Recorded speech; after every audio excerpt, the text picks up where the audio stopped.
Hello students, welcome to RT academy. और जैसा कि आप जानते हैं, मैं आपका biology mentor Nagendra Sahu. 11th chapters के मुकाम को पार करते करते हम ह्यूमन फिजियोलॉजी में कदम रख चुके थे, जहां पर हमने चैप्टर स्टार्ट किया था डाइजेशन एंड एब्जॉर्प्शन। बहुत ही इंपॉर्टेंट चैप्टर है, बिकॉज इस चैप्टर के अंतर्गत ही हम ये समझ पाए कि आखिर हम कैसे एनवायरनमेंट से लिया गया कॉम्प्लेक्स फूड खाते हैं और उसका ब्रेकडाउन करके अपनी बॉडी में एज ए न्यूट्रिशन हम यूज करते हैं। बचपने से लेकर अभी तक हमारी बॉडी जो भी ग्रोथ करते आ रही है वो न्यूट्रिशन के बिहार पे आई है, और न्यूट्रिशन हमको मिला है डाइजेशन एंड एब्जॉर्प्शन के बिहार पे। हम एटमॉस्फेयर से जो भी खाते हैं, रोटी है, दाल है, चावल है, कुछ भी खाते हैं, हम एक कॉम्प्लेक्स फूड खाते हैं। और जैसा कि मैंने आपको बायोमॉलिक्यूल में बताया था कि हमारा जो कॉम्प्लेक्स फूड होता है वो कॉम्प्लेक्स फूड का ब्रेकडाउन करने के बाद ही वो हमारे सेल का या टिश्यू का एक पार्ट बन पाता है। तो डाइजेशन और एब्जॉर्प्शन में हमने सबसे पहले जो टॉपिक को उठाया था वो डाइजेस्टिव ऑर्गन था, और आज हम जो टॉपिक उठा रहे हैं वो टॉपिक है डाइजेस्टिव ग्लैंड्स। तो जो भी हमारे स्टूडेंट्स नए जुड़े हुए हैं वो हमारे चैनल आरटी एकेडमी को सब्सक्राइब करें, एंड जो हमारे स्टूडेंट्स ऑलरेडी ऐड हैं वो लाइक करें और शेयर करते रहें। तो चलिए स्टार्ट करते हैं। आज का टॉपिक डाइजेस्टिव ग्लैंड्स, चैप्टर है digestion and absorption. Human physiology की बहुत ही अच्छे से मैंने यहाँ पर डायग्रामेटिक रिप्रेजेंटेशन दिया है, साथ में आपकी थ्योरी भी है, तो आप अपने नोट्स भी बना सकते हैं एंड अच्छे से एक्सप्लेनेशन भी आपको मिलेगा।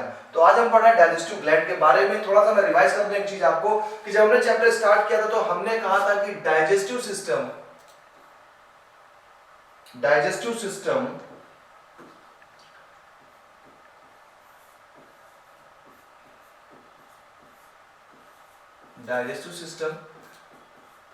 एक कॉम्बिनेशन था हमारे पास टू थिंग्स का। एक था हमारा डाइजेस्टिव ऑर्गन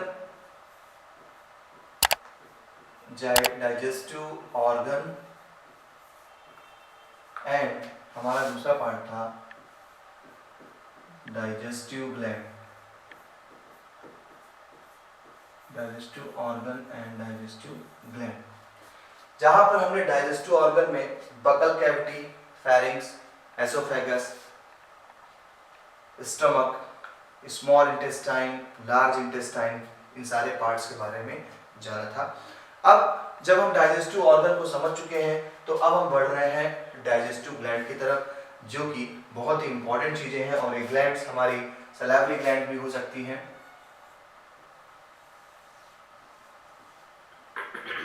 सलाइवरी ग्लैंड, हमारा लीवर, हमारे इंटेस्टाइनल ग्लैंड, और ऐसी कई सारी ग्लैंड हैं। हम सबके बारे में आज समझेंगे और अपना टॉपिक ग्लैंड्स, डाइजेस्टिव ग्लैंड्स को फिनिश करेंगे। साथ ही साथ देखिए हमारा पैंक्रियाज है, लीवर के साथ अटैच है यहाँ पैंक्रियाज। इन सारी ग्लैंड्स के बारे में हम डिस्कस आज करेंगे, कौन कौन सी ग्लैंड्स क्या हैं और इनके क्या फंक्शन होते हैं। तो चलिए स्टार्ट करते हैं डाइजेस्टिव ग्लैंड। और डाइजेस्टिव ग्लैंड में अगर हम बात करें तो टाइप्स ऑफ डाइजेस्टिव ग्लैंड्स में पहली है आपकी सलाइवरी ग्लैंड, सेकंड है आपकी gastric gland, third liver, fourth pancreas, fifth intestinal gland. इन 5 ग्लैंड के बारे में हम चर्चा करने वाले हैं। तो पहली ग्लैंड हम उठाते हैं सलाइवरी ग्लैंड। सलाइवरी ग्लैंड की अगर हम लोकेशन की बात करें तो सलाइवरी ग्लैंड की जो लोकेशन है वो आपके बगल कैविटी में ओपनिंग है। तीनों ग्लैंड्स की देखिए, एक एक ग्लैंड को मैंने अलग से आइडेंटिफाई किया है। सबसे पहली ग्लैंड आप देखेंगे तो मैं उठाता हूँ पैरोटिड ग्लैंड को। तो आपके ईयर पिन्ना के जस्ट नीचे की तरफ ये ग्लैंड, जस्ट नीचे की तरफ ये ग्लैंड है, जो ये आपकी पैरोटिड ग्लैंड है। पहली ग्लैंड जो आपके इस कान के नीचे की तरफ है, इस जगह पे जो ग्लैंड हमारी है पैरोटिड ग्लैंड है। सब सारी ग्लैंड की थर्ड ग्लैंड हमारी पेयर में पाई जाती है। तो पहली जो पेयर में ग्लैंड हमारी है वो पैरोटिड ग्लैंड है, एंड इस पैरोटिड ग्लैंड से डक्ट निकली हुई है, पैरोटिड डक्ट, जिससे कि सलाइवा निकल करके हमारे बकल कैविटी में जाए। सेकंड हमारी ग्लैंड है सब मैंडिबुलर ग्लैंड। कई जगह पे सब मैक्सिलरी भी होता है तो कोई दिक्कत नहीं है। सब मैंडिबुलर देखिए आपके लोअर जा, ये आपका लोअर जा है, और लोअर जा के लास्ट यानी कि इस जगह पे जो ग्लैंड पाई जा रही है ये वाली लोअर जा के पास, ये ग्लैंड आपकी सब मैंडिबुलर ग्लैंड होती है। ये भी पेयर है पाई जाती है। एंड अनदर ग्लैंड हमारी है जो आपकी टंग के नीचे की तरफ पाई जा रही है, ये देखिए टंग है आपकी, इस टंग के बॉटम पे सब ल्यूमल ग्लैंड। तो 3 ग्लैंड्स हमारी हैं, पहली पैरोटिड ग्लैंड, सेकंड सब मैंडिबुलर ग्लैंड लोअर जा के बैक साइड पे, and sublingual gland below the टंग। और इनसे जो केमिकल सेक्रेट हो रहा है वो सलाइवा, देखिए जैसे छोटे बच्चे से सलाइवा सेक्रेट हो रही है, काफ़ी खूबसूरत बच्चा है, और इस बच्चे की भी जो सलाइवा रिलीज हो रही है, क्योंकि बच्चों में सलाइवरी ग्लैंड तुरंत एक्टिव नहीं होती है, इसलिए स्टार्टिंग का जो बेबी होगा उसमें सलाइवा नहीं बनता जाता, लेकिन जैसे जैसे 1 मंथ 2 मंथ का वो हुआ तो उसमें सलाइवरी ग्लैंड एक्टिव हो जाती है और उसमें सलाइवा बनना स्टार्ट हो जाता है।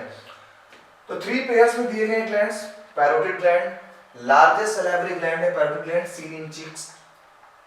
सेकंड सब मैक्सिलरी या सब मैंडिबुलर ग्लैंड बोलते हैं, ये भी 2 है पेयर, 1 पेयर में है, seen in lower jaw, and sublingual gland seen below the tongue, tongue के नीचे पाई जाती है। तो ये तीनों ग्लैंड्स याद कर लीजिएगा, 3 पेयर ग्लैंड्स, ये इंपॉर्टेंट है बकल कैविटी में, और इनसे निकलने वाला सलाइवा भी इंपॉर्टेंट है, क्योंकि वहां पर पाया जाएगा एंजाइम, और वो एंजाइम होगा हमारे सलाइवरी एमाइलेज, लाइसोजाइम, एंड बहुत सारी चीजें अभी डिस्कस करते हैं। तो 3 पेयर्स में आपकी ग्लैंड्स पाई जा रही हैं।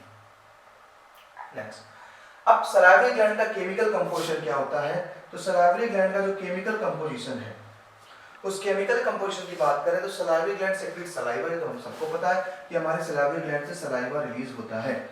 इट कंटेन्स 99.5%, यानी 99% से भी ज्यादा पानी पाया जाता है, इसलिए सलाइवा हमारा बिल्कुल बेसिक है और वाटर जैसा दिखाई पड़ता है, क्योंकि 99% उसमें पानी है। रिमेनिंग पार्ट में म्यूसिन नाम का प्रोटीन पाई जाती है, ये एक प्रोटीन है म्यूसिन। तो म्यूसिन नाम की एक प्रोटीन पाई जा रही है यहाँ पर, साथ ही साथ एंजाइम्स पाए जाते हैं जैसे सलाइवरी एमाइलेज। एंजाइम्स आपके वही एंजाइम है जो आपने पढ़े हुए हैं बायोमॉलिक्यूल्स में, बस उनकी कैटेगरी अलग है, लेकिन फंक्शन सेम है, किसी भी सबस्ट्रेट को न्यू प्रोडक्ट में कन्वर्ट करना।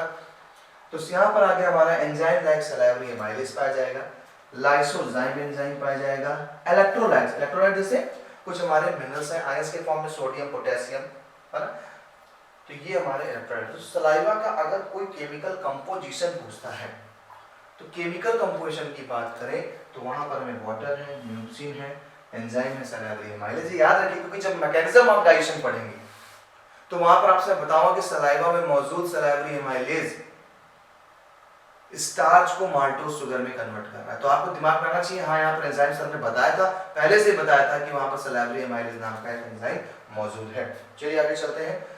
अब चलेंगे हम अपने गैस्ट्रिक ग्लैंड के पास। हमारी सेकंड ग्लैंड है गैस्ट्रिक ग्लैंड। देखिए गैस्ट्रिक ग्लैंड, गैस्ट्रिक टर्म जब भी कभी लग जाए बेटा तो आप समझिए कि वो स्टमक से बात कर रहा है, चाहे गैस्ट्रिक ग्लैंड हो, गैस्ट्रिक जूस हो, गैस्ट्रिक अल्सर्स हो, इसका मतलब गैस्ट्रिक कहते हैं गैस्ट्रोइंटेस्टाइनल हॉस्पिटल्स होते हैं भाई, ये यहाँ का गैस्ट्रोइंटेस्टाइनल हॉस्पिटल है। तो गैस्ट्रोइंटेस्टाइनल मतलब एलिमेंट्री कैनाल से रिलेटेड और गैस्ट्रिक मतलब स्टमक से रिलेटेड है।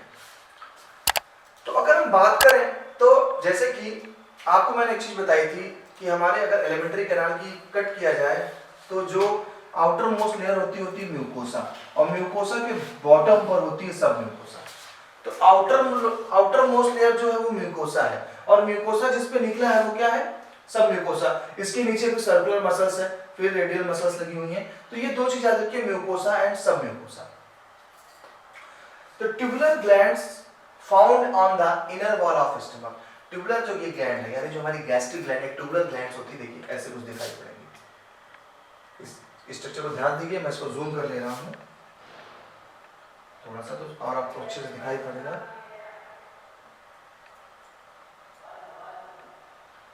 ये थोड़ा और अच्छे से जाएगा अगर जूम कर दिया जाए इसको। ओके, देखिए ये आपको एक ट्यूबुलर ग्लैंड दिखाई पड़ रही है और इस ग्लैंड्स में आपको 3 टाइप की सेल्स मिलेंगी। एक देखिए अपर साइड जो सेल्स देखने से बोलते हैं म्यूकस सेल्स।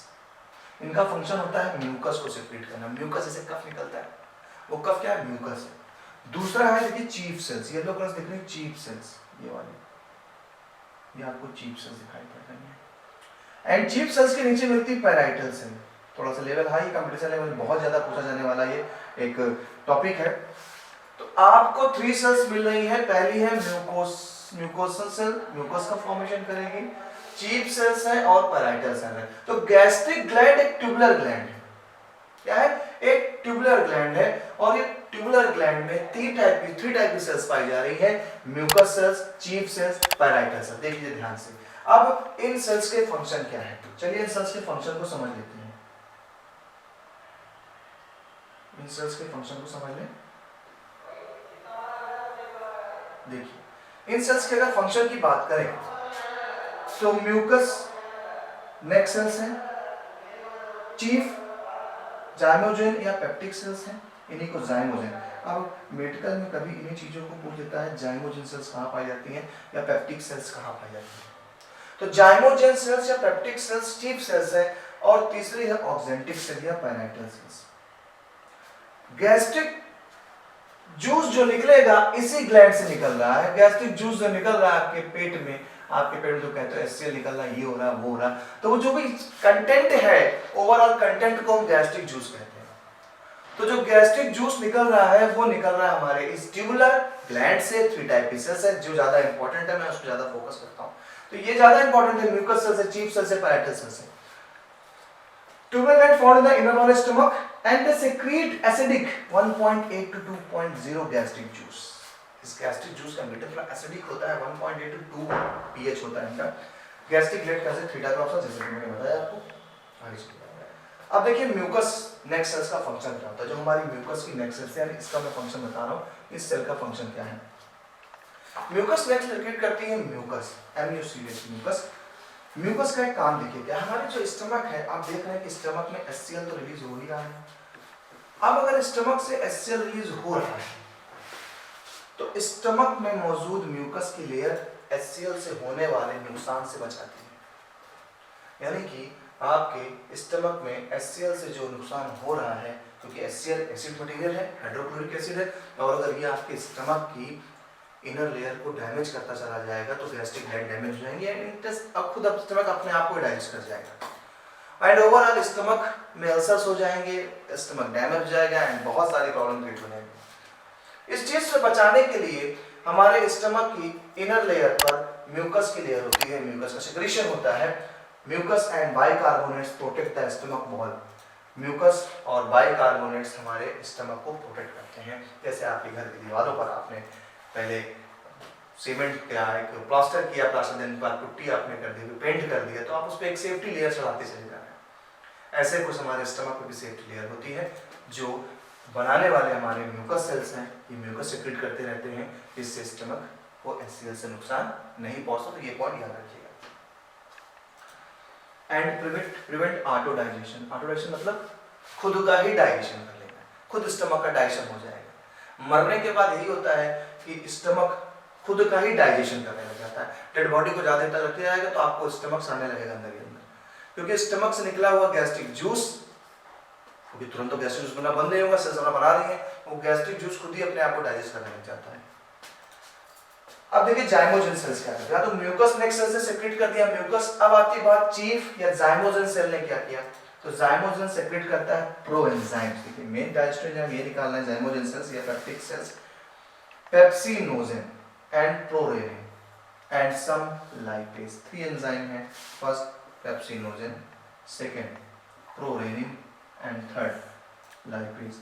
ये 3 एंजाइम्स हैं जो हमारे स्टमक के इंटेस्टाइनल ग्लैंड से स्टमक के ट्यूबुलर ग्लैंड से रिलीज हो रहे हैं। फंक्शन क्या है ये जब हम मैकेनिज्म पढ़ाएंगे आपको तब बताएंगे। ऑक्जेंटिक पैराइटल सेल होती है, सेक्रेट HCl। HCl जो सेक्रेट किया जा रहा है वो HCl हमारी ऑक्जेंटिक सेल्स करती है।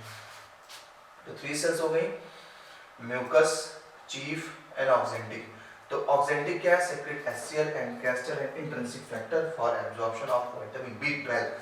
विटामिन B12 को एब्जॉर्प्शन के लिए भी कुछ केमिकल रिलीज करते हैं। तो 3 सेल्स हैं, याद रखिए, म्यूकस नेक सेल्स है हमारी, चीफ या ज़ाइमोजेनिक सेल्स हैं, एंड थर्ड हमारी जो है वो सेल्स हमारी क्या है, ऑक्जेंटिक पैराइटल सेल है। पैराइटल लोकेशन बता रहा है। 3 सेल हो गई, म्यूकस, ज़ाइमोजेनिक, ऑक्जेंटिक, तीनों के फंक्शन हमने देख लिए। चलिए नेक्स्ट ग्लैंड चलते हैं, जो बेहद ही इंपॉर्टेंट ग्लैंड है हमारी, और वो ग्लैंड है हमारी लीवर। सॉरी, इंपॉर्टेंट ग्लैंड है लीवर। लीवर के बारे में जितना बोले उतना कम है। लीवर हमारी बॉडी की लार्जेस्ट ग्लैंड है, जिसका वेट 1.5 kg है, कलर डार्क ब्राउन या चॉकलेटी है, सॉलिड स्ट्रक्चर होता है, और इस लीवर के डाइजेशन में तो जो फंक्शन मैं आपको पढ़ा ही रहा हूँ, डाइजेशन के अलावा बहुत सारे फंक्शन होते हैं लीवर के, जैसे एम्ब्रियो में ब्लड का फॉर्मेशन करना लीवर ही करता है, आपके बॉडी में ग्लूकोज को बैलेंस रखना लीवर का काम है, हार्मफुल टॉक्सिक मटेरियल को बॉडी से बाहर निकालना लीवर का काम है। ये सारे काम लीवर देख रहा है, लेकिन हमें यहाँ बात जो करनी है वो हमें डाइजेस्टिव सिस्टम से रिलेटेड बात करनी है। तो सबसे पहले लार्जेस्ट ग्लैंड है, देन रेडिश ब्राउन कलर है, बाइलोब है, यानी 2 लोब दिखाई पड़ रहा है आपको, एक लोब ये दिखाई पड़ेगा, लीवर का एक लोब ये है, एंड ये लार्ज लोब होता है लीवर का, ये 2 लोब्स है लीवर के, और लीवर के इस लोब के नीचे एक ग्रीनिश स्ट्रक्चर पाया जाता है जिसे हम गॉल ब्लैडर कहते हैं। लीवर की सेल्स कुछ बनाएंगी, यानी बाइल जूस बनाती है, बाइल जूस इन डक्ट के थ्रू हमारे बाइल जूस में आता है, गॉल ब्लैडर में आता है, और गॉल ब्लैडर से धीरे धीरे करके ये स्मॉल इंटेस्टाइन तक पहुंचाया जाएगा। तो यहाँ पर गॉल ब्लैडर एक स्टोरेज का काम करता है, जहां पर बाइल जूस स्टोर किया जाता है। लीवर के जो लोब्स हैं ये हमारे बाइल जूस का फॉर्मेशन करते हैं। ईच लोब इज फॉर्म्ड, अब यहाँ पर एक क्वेश्चन आपके लिए बोर्ड एग्जाम के लिए बहुत इंपॉर्टेंट बनता है, वो यहाँ से जाएगा question. Each lobe is formed of structural and functional unit called hepatic lobules. ये आपसे पूछ सकते हैं आपके टीचर स्कूल में कि what is the structural and functional unit of liver. तो जैसे बॉडी की structural and functional unit cell होती है, ऐसे लीवर की स्ट्रक्चरल एंड फंक्शनल यूनिट उसकी सेल है, और उसको बोला हमने हेपेटिक लोब्यूल्स। चलिए देखते हैं क्या होता है हेपेटिक लोब्यूल्स। अगर हेपेटिक लोब्यूल्स की बात करें तो एक लीवर का छोटा सा सेक्शन कट किया गया, देखिए ये एक लीवर का छोटा सा सेक्शन कट किया गया है, और कट करके जब इसको जूम किया गया तो जूम करने पर आपको कुछ ऐसा दिखाई पड़ेगा, हेक्सागोनल स्ट्रक्चर। ध्यान से देख लीजिए, हेक्सागोनल स्ट्रक्चर्स है, और ये जो हेक्सागोनल स्ट्रक्चर आप देख रहे हैं यही हमारी हेपेटिक लोब्यूल्स होती है। ये एक हमारी हेपेटिक लोब्यूल होगा। अब हमने एक हेपेटिक लोब्यूल्स को यहाँ रखा बाहर, ये एक हेपेटिक लोब्यूल आ गया, जूम कर दिया। जब जूम किया तो कुछ हमें ऐसा दिखाई पड़ रहा, देखिए 2 हेपेटिक लोब्यूल्स के बीच में जो टिश्यू पाया जा रहा है इसे बोलते हैं Glisson's capsule. Important point, Glisson's capsule 2 hepatic lobe को जोड़ने का जो काम कर रहा है टिश्यू, उसे ग्लीसन्स कैप्सूल बोलते हैं। साइंटिस्ट ग्लीसन्स ने डिस्कवर किया तो उनके नाम से बन गया ग्लीसन्स कैप्सूल।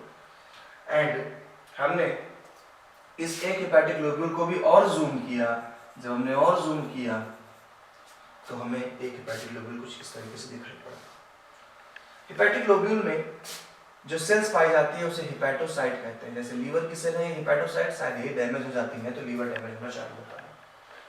तो लीवर की सेल्स में छोटी छोटी सेल्स पाई जा रही है, इसे हेपेटोसाइट सेल्स कहते हैं, हेपेटोसाइट सेल्स। और इन्हीं हेपेटोसाइट सेल से पूरा हेपेटिक लोब्यूल्स बना होता है। तो आपने इतना याद रखना है कि एक जो हमारा लीवर है उसका स्ट्रक्चर एंड फंक्शनल यूनिट हमारा क्या हो गया, वो हो गया हेपेटिक लोब्यूल्स। और उस हेपेटिक लोब्यूल्स 2 हेपेटिक लोब्यूल्स को जोड़ने का काम ग्लीसन्स कैप्सूल करता है। एक हेपेटिक लोब्यूल्स में न्यूमरस हेपेटोसाइट सेल्स पाई जाती हैं जो बाइल जूस का फॉर्मेशन करती हैं। तो यही हेपेटोसाइट क्या करती है, बाइल जूस बनाती है। यही हेपेटोसाइट बाइल जूस बनाती है। अब यही बाइल जूस सेंट्रल वेन के थ्रू डाल दिया जाएगा, और डाल करके वो हमारा जो बाइल जूस तैयार हो रहा है वो गॉल ब्लैडर में कलेक्ट होगा, और गॉल ब्लैडर से हमारा पैंक्रियास के रास्ते से तो कॉमन डक्ट में जाएंगे दोनों। कॉमन डक्ट पहुंचे, कहाँ जा रहे हैं बता रहा हूँ मैं। देख ली theory, a lobule has many hepatic cells. Hepatic cells means hepatocyte and arranged as cord around the central vein. Central vein के सराउंडिंग, सेंट्रल वेन एक वेन है बहुत बड़ी, और उसके सराउंडिंग क्या है, ये पाई जा रही है। They secrete alkaline bile juice. Liver lobule is covered by Glisson's capsule. Liver के जो लोब्यूल्स होते हैं वो कवर्ड है किससे? ग्लिसन्स नाम के कैप्सूल से कवर्ड है। अब देखिए जरा कुछ डक्ट को ध्यान से देखिए। पहले बाइल बनेगा, बाइल जाएगा हिपैटिक डक्ट के थ्रू गॉल ब्लैडर में। यानी अगर यहाँ पर बाइल बन रहा है तो ये बाइल जिस डक्ट के थ्रू हमारे गॉल ब्लैडर में जाएगा उस डक्ट को हमने नाम दिया हिपैटिक डक्ट। वो डक्ट हमारी बन गई हिपैटिक डक्ट। हिपैटिक डक्ट से चीजें गॉल ब्लैडर में जाएंगी एंड गॉल ब्लैडर से सिस्टिक डक्ट में जाएंगी। सिस्टिक डक्ट एक अनदर डक्ट है जो जाकर के मिलती है कॉमन डक्ट में। सिस्टिक डक्ट से कॉमन बाइल डक्ट में जाएंगे। कॉमन बाइल डक्ट यानी हर जगह से बाइल डक्ट कलेक्ट हो गया पाया, और वो कॉमन बाइल डक्ट जाके जुड़ता है कॉमन हिपैटो पैंक्रियाटिक डक्ट। ये क्या है? देखिए हिपैटो का नाम लिया था हिपैटो और पैंक्रियाटिक। हिपैटो लिया गया लीवर से और पैंक्रियाटिक लिया गया पैंक्रियास से। यानी एक ऐसा डक्ट जो लीवर और पैंक्रियास के साथ जुड़ रहा है। तो एक ऐसा डक्ट जहां पर लीवर का डक्ट और पैंक्रियास का, देखिए ध्यान से इसको और जूम करके दिखा रहा हूं। ये जो कॉमन डक्ट है, पैंक्रियास भी अपना सॉल्यूशन जो भी डाल रहा है, इधर गॉल ब्लैडर भी डाल रहा है, इसको हमने बोला कॉमन हिपैटो पैंक्रियाटिक डक्ट। और एटलीस्ट ये डुडेनम में डाल दिए जाते हैं। डुडेनम स्मॉल इंटेस्टाइन का पार्ट है, ये हम पहले पढ़ चुके हैं। तो एक तरीके से पाथ दिखाया जा रहा है कि बाइल जूस कहां से कहां जाता है। देखिए फिर से देख लीजिए, यहाँ पर और क्लियर डक्ट आपको दिखाई पड़ेंगे। तो गॉल ब्लैडर, इधर ये हिपैटिक डक्ट है, देखिए कॉमन हिपैटिक डक्ट आ गई। कुछ हिपैटिक डक्ट गॉल ब्लैडर में जाएंगे, कुछ डायरेक्ट चले जा रहे हैं। अब देखिए common hepatic duct and bile duct, ये देखिए दोनों यहाँ पर आ गए। अब देखिए दोनों ग्लैंड, एक ग्रीन वाला आ रहा है गॉल ब्लैडर से एंड ये जो येलो ऑरेंज आ रहा है, ये आ रहा है कहां पर से? पैंक्रियास से। और यही जो डक्ट बन जाता है इसी को हिपैटो पैंक्रियाटिक डक्ट कहते हैं, गॉल ब्लैडर वाला भी और ये। अब इसी डक्ट से निकले हुए सॉल्यूशन को, यानी कि बाइल जूस और पैंक्रियाटिक जूस को कितना अमाउंट में निकलना है, इसको कंट्रोल करने के लिए जो एक स्फिंक्टर पाया जाता है। जैसे मैंने बताया था आपको, cardiac sphincter, pyloric sphincter, gastrocardiac sphincter, याद आ रहा है? तो वो स्फिंक्टर क्या करता है? कंट्रोल करता है अमाउंट, कितने अमाउंट में बाइल जूस बाहर निकलना है डुडेनम में।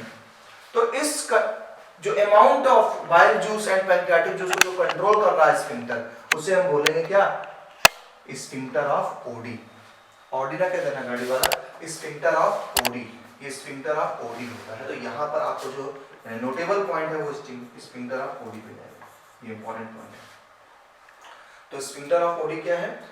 एक स्फिंक्टर है जो कंट्रोल करेगा amount of bile juice and pancreatic juice को। आगे चलते हैं। तो यहाँ पर आपके नोट्स के लिए दिया गया है, नोट कर लीजिएगा। Hepato pancreatic duct is guided by sphincter of OD.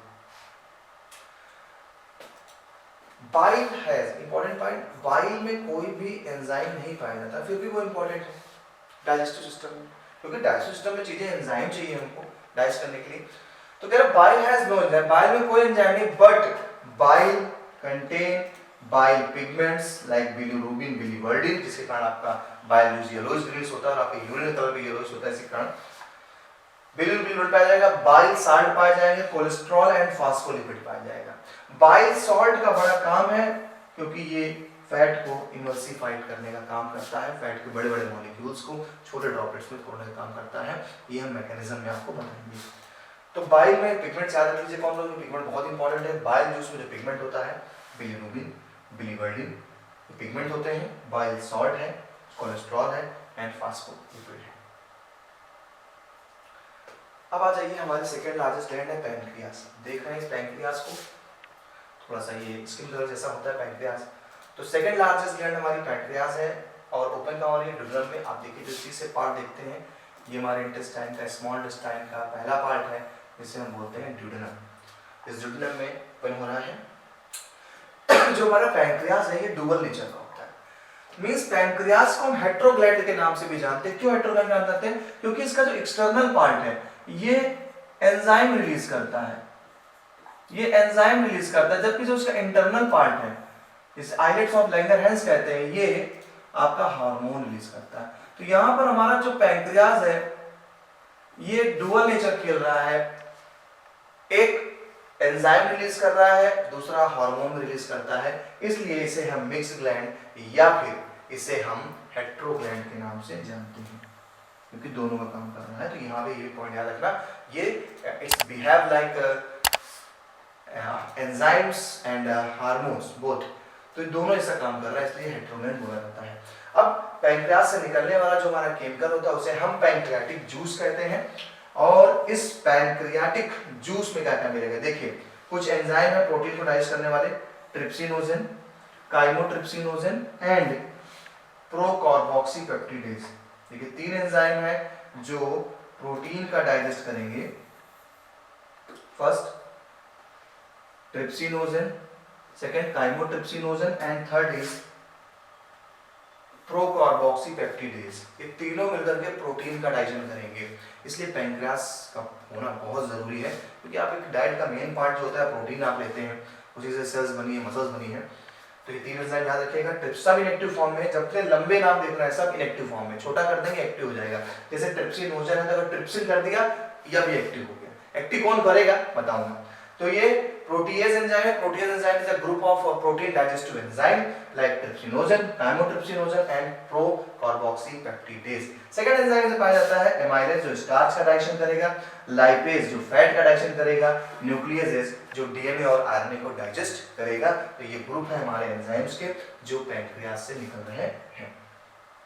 Next gland पे चलेंगे तो नेक्स्ट ग्लैंड हमारी इंटेस्टाइनल ग्लैंड आती है, यानी हमारी इंटेस्टाइन पाई जाने वाली ग्लैंड। देखिए कौन सी ग्लैंड है, आप देख रहे हैं इंटेस्टाइन के पास ढेर सारे विलाय मौजूद होते हैं, और इन विलाय के जहां से विलाय देखो नीचे जा रही है और इस जगह से विलाय ऊपर उठ गई, यहाँ से विलाय क्या हो गई ऊपर उठ गई। अभी जब विलाय ऊपर उठ गई तो बीच में कैविटी बन गई, इसी कैविटी को बोला गया इंटेस्टाइनल क्रिप्ट। क्या बोला गया इंटेस्टाइनल क्रिप्ट। देखने वाले साइंटिस्ट उनका नाम था लीबर कुहेन, उनके नाम से बन गया क्रिप्स ऑफ लीबर कुहेन। तो आपकी छोटी आंत यानी स्मॉल इंटेस्टाइन में विलाय के बीच में क्रिप्ट पाई जाती है, कैविटी पाई जाती है, उसे क्रिप्स ऑफ लीबर कुहेन बोला गया। दूसरी ग्लैंड होती है ब्रूनर्स ग्लैंड। ब्रूनर ग्लैंड क्या होता है, जो हमारे सब म्यूकोसा पार्ट होता है। एक तो पार्ट क्या है म्यूकोसा, ये म्यूकोसा का पार्ट, सब म्यूकोसा पार्ट में छोटी छोटी ग्लैंड्स पाई जाती है। देखिए ग्लैंड दिख रही, इसे बोलते हैं हम लोग ब्रूनर्स ग्लैंड। ब्रूनर्स ग्लैंड है, सब साइंटिस्टों के नाम पे है, कोई इनका मीन नहीं है। Brunner's gland. तो 2 ग्लैंड हमें मिल रही है हमारे इंटेस्टाइन में, एक ग्लैंड है क्रिप्स ऑफ लीबर कुहेन, दूसरा है हमारा ब्रूनर्स ग्लैंड। लिप्स ऑफ लीबर कुहेन क्या करता है, ये गॉबलेट सेल लगता है। जिस जगह पर कभी भी बोल दिया जाए कि ये गॉबलेट सेल लगता है, गॉबलेट सेल का फंक्शन होता है म्यूकस सेक्रेशन, ये भी म्यूकस को सेक्रेट कर रहे हैं। ब्रूनर ग्लैंड्स हमारे क्या होते हैं, ये एंजाइम का सेक्रेशन करेंगे, साथ ही साथ हमारे ये म्यूकस भी सेक्रेट करेंगे। तो ये हमारे थे अभी तक के इंटेस्टाइनल ग्लैंड के 2 पार्ट। अब देखिए, अब जब सब मिलके इंटेस्टाइनल जूस निकालेंगे, हमारे ब्रूनर ग्लैंड भी निकाल रहे हैं, क्रिप्स ऑफ लीबर कुहेन भी निकाल रहे हैं, तो जो टोटल केमिकल रिलीज हो रहा है उस टोटल केमिकल को हमने नाम दिया सकस इंटेरिकस। हमने उसको नाम दिया सकस इंटेरिकस। ये भी इंपॉर्टेंट पॉइंट है, व्हाट इज सकस इंटेरिकस, तो the intestinal juice is called as succus entericus. तो देखिए हर जगह पे अल्कलाइन मिल रहा है, केवल हमारा स्टमक था जो एसिडिक मीडियम रिलीज कर रहा था गैस्ट्रिक जूस, बाकी सब अल्कलाइन था। इट कंटेन्स एंजाइम, बहुत सारे एंजाइम हैं, माल्टेज, लैक्टेज, सुक्रेज, डाइपेप्टिडेज, लाइपेजेज, न्यूक्लियोटाइडेजेज, न्यूक्लियोसाइडेजेज, बहुत सारे एंजाइम्स हैं। तो ये एंजाइम थोड़ा सा आपको डिफिकल्ट लग रहा है, टेंशन मत लीजिए। ये एंजाइम जैसे माल्टेज आप देखते हैं तो एक शुगर होती है माल्टोज, एक डाइसैकेराइड है माल्टोज, उसी में ओज में क्या लगाते हैं लास्ट में एज लगा दीजिए, बस एंजाइम बन गया। तो माल्टेज, लैक्टोज से लैक्टेज, सुक्रोज से सुक्रेज, डाइपेप्टाइड से डाइपेप्टिडेज, सब में एज लगा दिए। लाइपेजेस फैट का डाइजेशन करने के लिए, न्यूक्लियोटाइड का ब्रेक डाउन करने के लिए न्यूक्लियोटाइडेजेस, न्यूक्लियोसाइड का ब्रेक डाउन करने के लिए nucleosidases. The bicarbonate and mucus provide alkaline. अब जो बाइकार्बोनेट होते हैं और जो म्यूकस होता है वो अल्कलाइन मीडियम प्रोवाइड कराता है। तो इस तरीके से आप देखिए तो 5 आपने डाइजेस्टिव ग्लैंड्स के बारे में जाना। पहली digestive gland salivary gland 3 pair में थी। दूसरा आप पहुंचे ग्लैंड तो गैस्ट्रिक ग्लैंड, ट्यूबुलर ग्लैंड्स थी जिनसे एचसीएल और बहुत सारे एंजाइम निकल रहे थे, जहां पर हमें याद रखना था कि सेल्स के टाइप थे चीफ सेल्स थी, नेक सेल्स थी एंड हमारे जाइमोजेनिक सेल्स थी, पेप्टिक सेल्स थी। और उसके बाद हम पहुंचे लीवर के पास। लीवर ने बाइल जूस सेक्रेट किया, पैंक्रियाज ने पैंक्रियाटिक जूस सेक्रेट किया एक कॉमन डक्ट के थ्रू, और फिर इधर इंटेस्टाइन ने क्रिप्स ऑफ लीवर कुहन और ब्रूनर्स ग्लैंड ने हमारे इंटेस्टाइनल जूस यानी सकस एंटेरिकस को सेक्रेट किया। इस तरीके से हमने अपने टॉपिक को फिनिश किया और वो टॉपिक था आज का डाइजेस्टिव ग्लैंड। नेक्स्ट टॉपिक हम फिर शेयर करेंगे आपसे, लेकिन उसके लिए आपको हमारे चैनल आईटी अकेडमी को सब्सक्राइब करना पड़ेगा, जिससे कि आपको फर्दर वीडियोस मिलते रहें। और मैं फिर से हाजिर रहूँगा आपके लिए एक नए लेक्चर के साथ, जो हो सकता है हमारे मैकेनिज्म पर बेस्ड हो। ओके गाइस, मुलाकात करते हैं नेक्स्ट वीडियो में, तब तक के लिए बाय बाय।